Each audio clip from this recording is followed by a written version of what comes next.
So Paris around 1906 has already seen a lot of upheaval and new ideas coming up in art. Fauvism, for example, was the latest new art movement.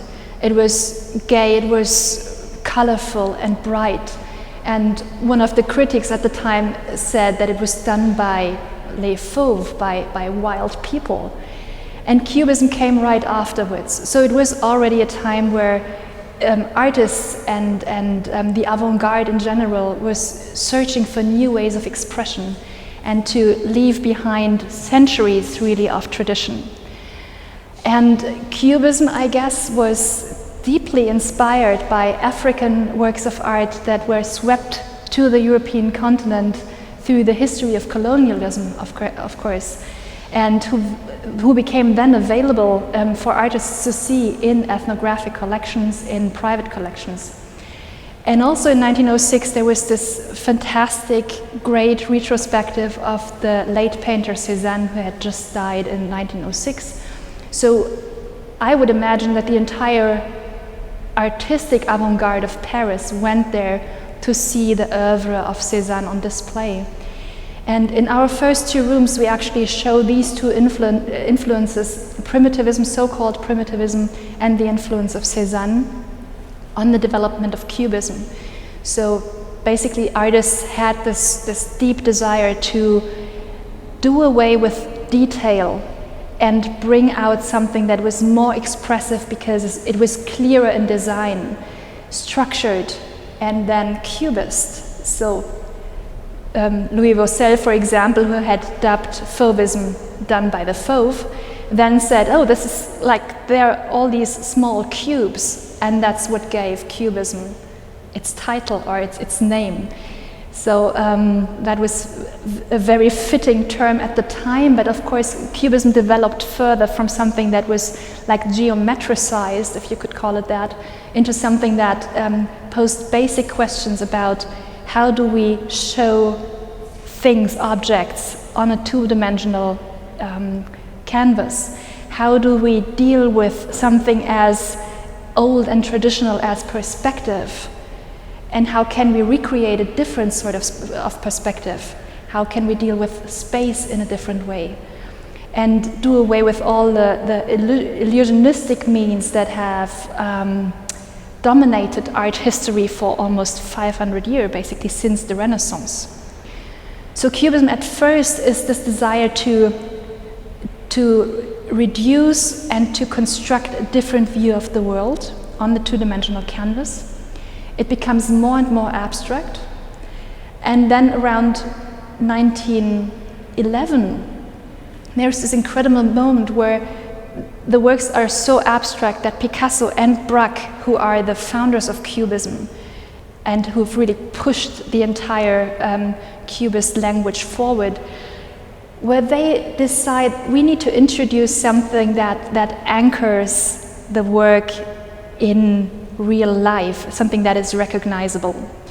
So Picasso, he introduces these signs. For example, you have like a circle and it's overlaid by parallel lines, which gives you the impression of a sound hole of a guitar with strings. And then you have other signs like the banderia, for example. So that's an attribute that it gives his aficionado.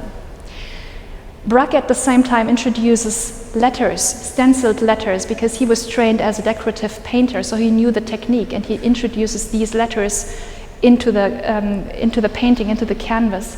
And that opens up a whole field of possibilities for the combination of lettering and words, and then also kind of like leads into the development and the invention of collage and the papier collé, where incredibly they introduce things from the outside world, from day-to-day life, like an oilcloth, for example, or just faux bois wood imitation paper into the art context, which was unheard of. Nobody's ever done something like that. And then in 1914, there's this incredible moment where Picasso decides not only to use the precious material of bronze to cast something as mundane as an an absinthe glass, but where he decides to also introduce a real-life object, which is the absinthe spoon, with which this beverage of the avant-garde or the Bohemians was prepared. So you have this real-life object in an already revolutionary sculpture. And moments like this really make Cubism something that is almost mind-boggling, because you have a succession of moments over just a few years where art and what it can mean and how it is made and what it deals with is revolutionized, and the very foundations are shifting. So it's not a temple anymore, but it's more like a workshop, and the windows are blown wide open, and you see through them like the possibilities of everything that the 20th century then works with and then develops and uses like a sort of they mine Cubism for its possibilities. So we basically follow the chronological development of Cubism. We start with the influence of primitivism, then we head on to the almost simultaneous reception of Cézanne in the works of Picasso and Braque. We show in the primitivist section not only Picasso and Braque, but also André Derain, who was who had an early interest in African sculpture, for example. He was one of the first to discover these objects in the Musée de Trocadero. We show the works by Launay and Juan Gris that already in around 1910 show the Cubist aesthetic. And so we followed how not just what Picasso and Braque do in their like artistic bubble, and they only show, of course, at the gallery of Daniel Henry Kahnweiler. So it's a rather intimate circle that knows about these works at first. But we then take it into the what was termed salon cubism, so the first instances where Cubism was received by the broader avant-garde, who showed their works in the annual salons in Paris. So that's something that already kind of like perks up in the third room, and then we follow the éclatement de la forme. Alors, this moment when Picasso pierces the closed form with his work. The famous portrait of his lover, Fernande Olivier, at the time, for example, breaks up the outlines of her figure into these faceted surfaces that become very typical for Cubism, of course. And then in the fourth room, we commit ourselves to showing how the stenciled letters are introduced in the works, how these signs pop up that basically give hints for the viewer to make out what is really shown in the work, because sometimes the figures are so abstract. The fifth room, I would say, is the creative center of the whole exhibition. It's an asymmetrically shaped room, and we bring together works from Picasso with his famous Kahnweiler portrait, and also the famous portrait of Gertrude Stein, for example, with portraits of writers and critiques of the time by the salon cubists like Albert Glaise.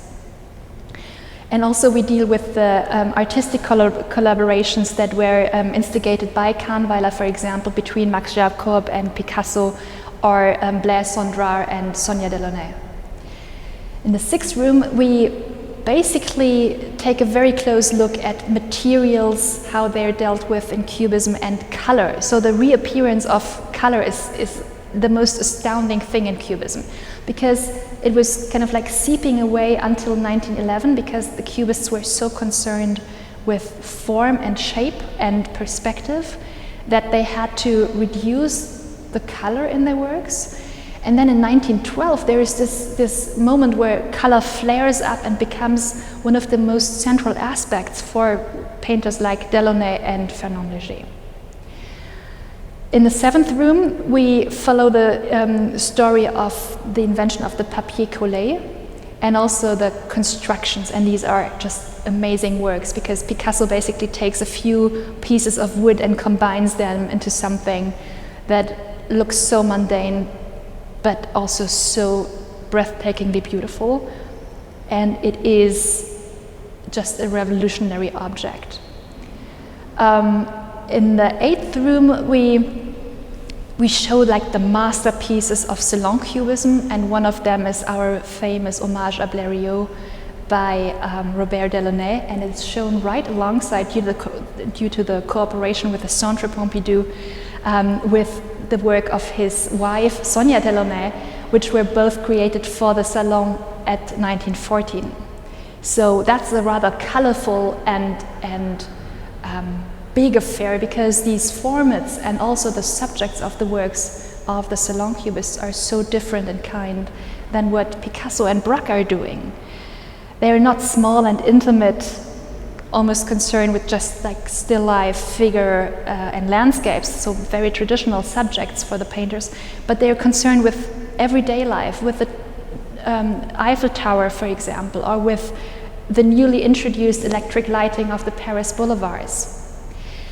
And what is very special about our exhibition is that we also take a very close look at the chapter of war. So the outbreak of the First World War is usually considered as a breaking, as like an interruption that that really disperses Cubism. But what you can see is that Cubist painters continued working in the Cubist idiom for a while after that. So some of the Cubist painters, for example Braque, they are drafted for the First World War, Léger also, but Picasso, who is of Spanish origin, and Juan Gris, who is also of Spanish origin, they remain in Paris and they continue working. So what we're trying to show is how the Cubist language is then also applied during the years of 14 to 17, which gives the whole idea of Cubism an even wider scope. And I find this very compelling because these works, they contribute something to the whole idea of Cubism that also brings it to an end at the time when Picasso decides to move on, because his imagination has changed and his way of expression is rapidly changing in the context of his work with Jean Cocteau at the Ballet Parade. I think you can safely say that 20th century art as we know it would not have existed if Cubism hadn't taken place.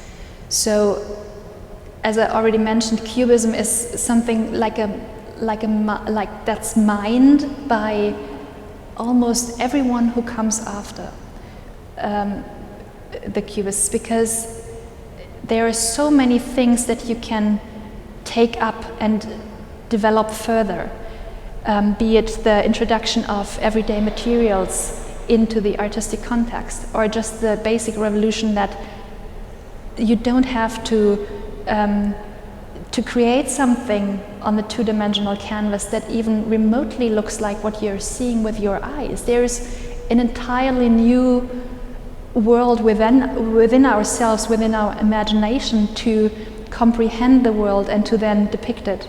So this sort of freedom is something that only Cubism gave the art world, and that was liberating for so many others. So on this very basic level even, it's opening up a whole new range of possibilities.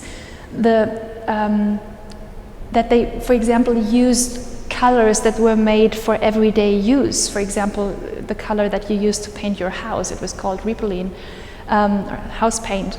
That is something that is unheard of before, because everything was like part of the art context or part of everyday life. There was nothing in between. And what the Cubists do brilliantly is merging these worlds and bringing them closer and closer together.